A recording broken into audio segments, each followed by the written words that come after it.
Hi guys, I'm Parul and you're watching Spaced. Today is International Women's Day. This year's theme is Gender Equality Today for a Sustainable Tomorrow. Remember, anyone's gender should not be the criteria for having access to opportunities or needs. Say no to discrimination.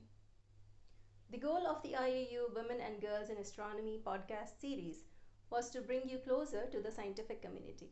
Let us go to our last guest on this series, and personally a very special guest, Dr. Manoneeta Chakraborty. Dr. Chakraborty is currently an assistant professor at the Indian Institute of Technology, Indore.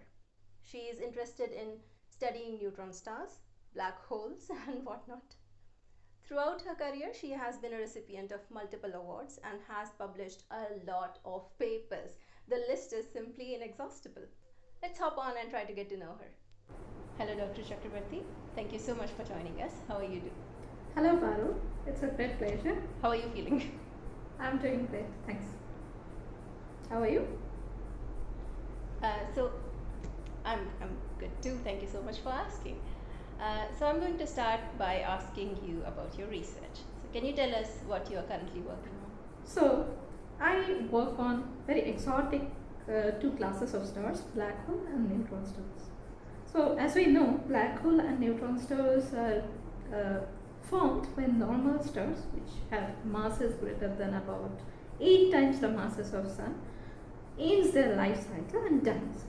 So, why are they interesting? They are interesting because they are very, very, very dense. So, imagine the mass of the entire Sun compressed into the size of a city and even smaller. So, that makes their density very, very high.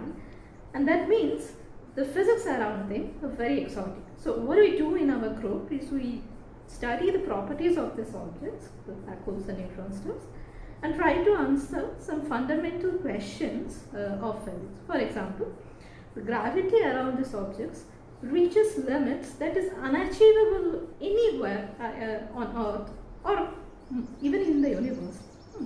So that means that we can perform strong tests of Einstein theory of gravity and its predictions that would not have been possible anywhere else. Also, neutron stars are particular classes of objects where the density, because they are so compact, at the core reaches a density that is even stronger than the density you find inside a nucleus, which means that the matter inside this neutron star core can reach very exotic state. You can find superconductivity at millions of degree temperature. You can find free quarks which are not physically possible, and many more such exotic scenarios. So, understanding the property of this matter unveils how laws of physics behave at those extreme conditions. Furthermore, there is a particular class of neutron stars which are called pulsars. And these have very high magnetic fields and they have strong jets of radiation coming through along their magnetic axis as they rotate. And that's as a result of that we get periodic pulsations. And these are extremely cool objects.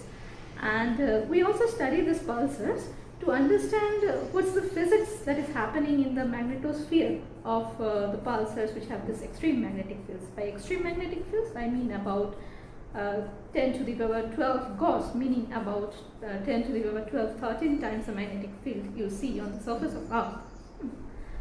So, investigating how the stars and their magnetic field evolves with time can give us a key understanding of, first of all, the properties of pulsar, and secondly, how physics at extreme magnetic field happens. So, me and my group, I have a bunch of very interested and very motivated students. What we do is we look at these objects, black hole and neutron stars, through using various telescopes all across the wavelength, starting from radios to the X-rays, and get data from these telescopes. And through understanding and investigating this data, we try to infer about what is happening and what are the different characteristics of this particular objects. We use telescopes like GMRT in Pune, like the AstroSat which India has launched, and many international ones like XMM, Neutron, Chandra, and MWM, and try to map what is the behavior of this very supremely interesting objects, at least to me. Oh, it is very interesting. Yes, and I am sure that everyone else listening to this would also find it really interesting. So, moving ahead from there, like I said, astronomy has always excited people. This is kind of a fact. And even those who are not remotely connected to it somehow are affected by that. Somehow they know what is happening. So, be it the phases of the moon, the different constellations, the meteor showers, or even movies like Interstellar and Gravity have kept people hooked to astronomy. So, how do you think the subject impacts our life and maybe the future? An extremely interesting question and a very relevant one. So, my idea is that astronomy is one of the fields very fundamental to the human quest for knowledge and understanding of our universe. The very first humans look at the stars, the planets, the comets, and all that is going on in the night sky, and started questioning about our position in the entire universe. And that's where the quest for human knowledge started. So even philosophically, if you were speaking, it has expanded and continues to do so our understanding of the cosmos, and acting as a window into the immense size and complexity of the space, putting Earth into perspective.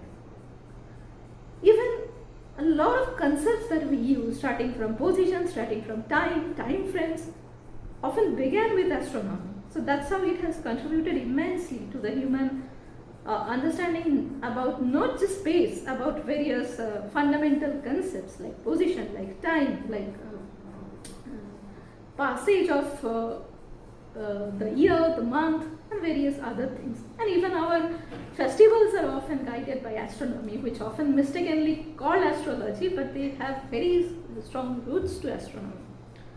Yes. More pragmatically speaking, it has helped us bring the universe closer, and also people from different parts of the earth closer. For example, right now what we have is big facilities that are developing, like the Laser Interferometric Gravitational Wave Observatory or the Square Kilometer Array. These are worldwide collaborations which are not just advancing science, but what they are doing is bringing people from all across the countries, all across the ethnicities together and talk to each other about working towards some sort of a common goal. That goal may be different, may not be always related to a specific science, but more generally towards developing human knowledge and resources. More practically speaking, astronomy has helped in devising the technological know-how to various technological advances involving, let's say, various sensors, for example, regarding the field of navigation, electronics, optics, communication, even medical imaging, because often the softwares we use for medical imaging were originally developed for astronomical imaging study purposes, and now they are being used for imaging studies. The sensors we have developed for astronomy, now they are being used for structural engineering purposes to figure out faults in the buildings and various other purposes. So even technologically, astronomy has contributed a lot to the human enrichment and human life improvement. Also, astronomy gives us key insight to one of the major challenges of today, which is weather and climate change. So astronomy tells us how the Earth's atmosphere is changing, how the sun and solar flares are affecting the Earth's weather, climate, water levels, and various other things which are very crucial for human survival. So it is a field that combines many areas of science and knowledge, and therefore will play a very primary role in human progress in the future, particularly as we are starting the very invigorated exploration towards other colony outside our home planet. Yes, that is one of the very, very interesting questions in that people want to answer using astronomy. It's very exciting how vast the subject is and on how many smaller scales it has affected.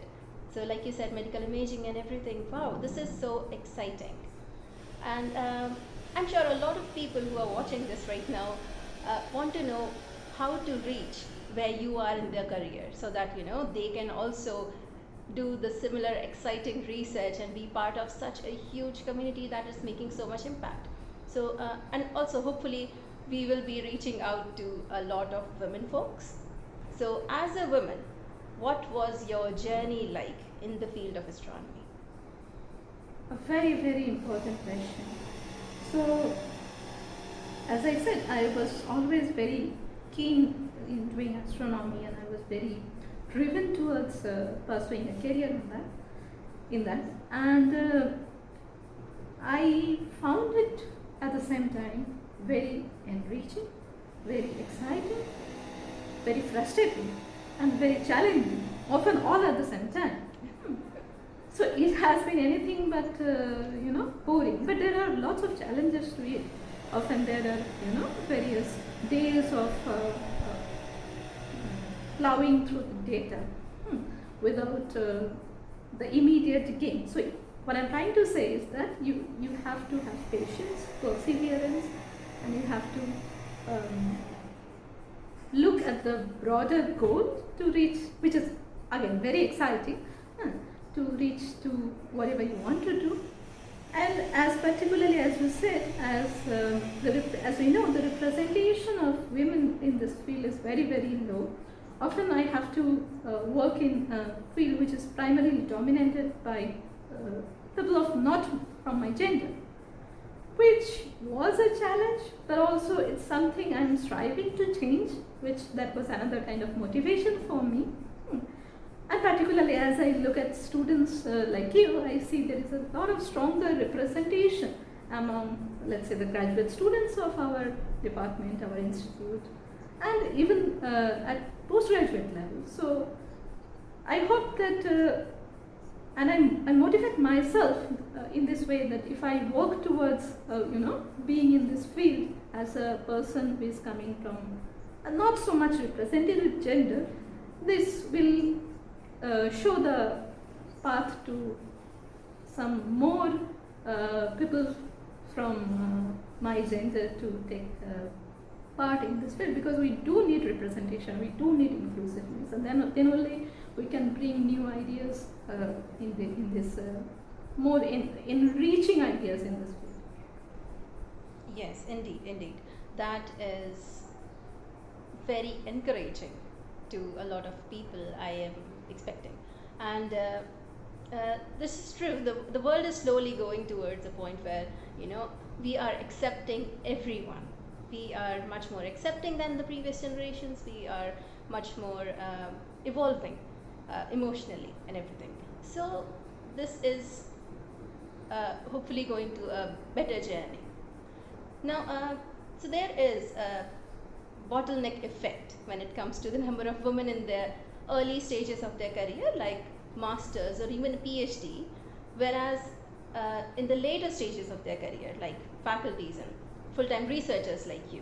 So this is along the lines of what you were just mentioning, of not having enough of people from your gender in your field. So basically we see more women getting a higher degree in science than the number of women who have eventually made a career in their respective fields where they started.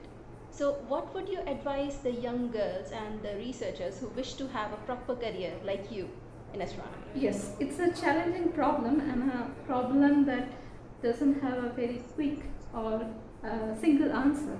So because it's less to do with astronomy itself, but a more general problem to do with the field of academia. And there are people who are working towards addressing this. But on a small scale level, we can still do a lot of things which can make a significant change to address this issue. For example, we can in our whatever capacity, as a faculty, as a student, as a graduate student, we can talk to more and more people and talk about the different challenges of the problem, but also the excitements of the problem, of the field, not just the problem, but the field. The field itself, okay, it has its challenges, it has its own,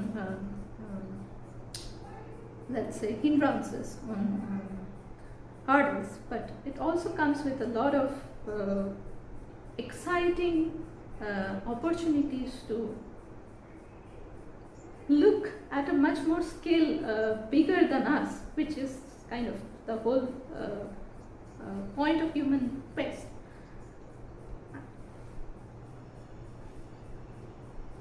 Edit out the last statement.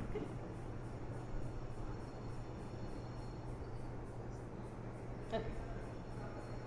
Okay, so what I was saying is, yeah, so what we can do is we can inspire our immediate surroundings, whatever we can do to talk to our younger generations and show what has worked for us, what has not worked for us. And we can make them aware of the challenges in this field as a researcher, as a women researcher. Of course, there are difficulties, but one thing I should also mention that the world is changing, and a lot of these issues are being addressed, and also these issues will be addressed when there is more participation, because the voice was not there. Now that we have the voices, our voices are getting heard. So once we start making ourselves visible in this field and making ourselves our voices heard, then only all the challenges that we are facing will be addressed. But to be truthful, astronomy has given a lot of role models as female researchers, at whom we can look up to, starting from Jocelyn Bell, starting from Cecilia Payne, starting from even in India also we have many women astronomers much early on, like Dr. Bhiva Chaudhary and others, who have done remarkable contributions to this field. So we can look up to them, take from their example, and try to give our own contributions to the field. It requires a bit of perseverance, but yeah, at the end of the day, at least I feel it's quite rewarding. So one more thing I would like to say is that in India also, we are taking many projects to make sure that the gender balance, particularly in astronomy, is improved. For example, ASI, and even in our department, lots of outreach activities, lots of projects, and interaction with the young minds are being conducted to make sure that, first of all, we inspire younger generation to come to this field, and secondly, the generation that is coming has a good representation of all communities.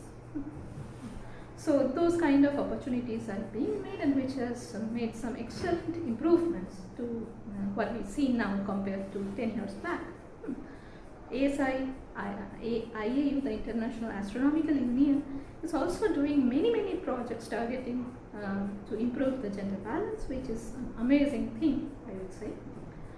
And in India, particularly, in association with the Astronomical Society of India, few eminent researchers working, the Women Working Group of Astronomy, along with other eminent researchers like Professor Ratnashri, are working towards inviting younger minds to take part in astronomical activities from a young age, so that we can excite them, irrespective of their gender, their religion, their whatever ethnicity, to take part in the exciting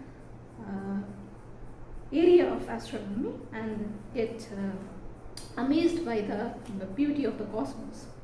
And once you can plant those seeds in, some of them will grow into the next generation of astronomers from various fields, and you don't need to come from, let's say, a field of science.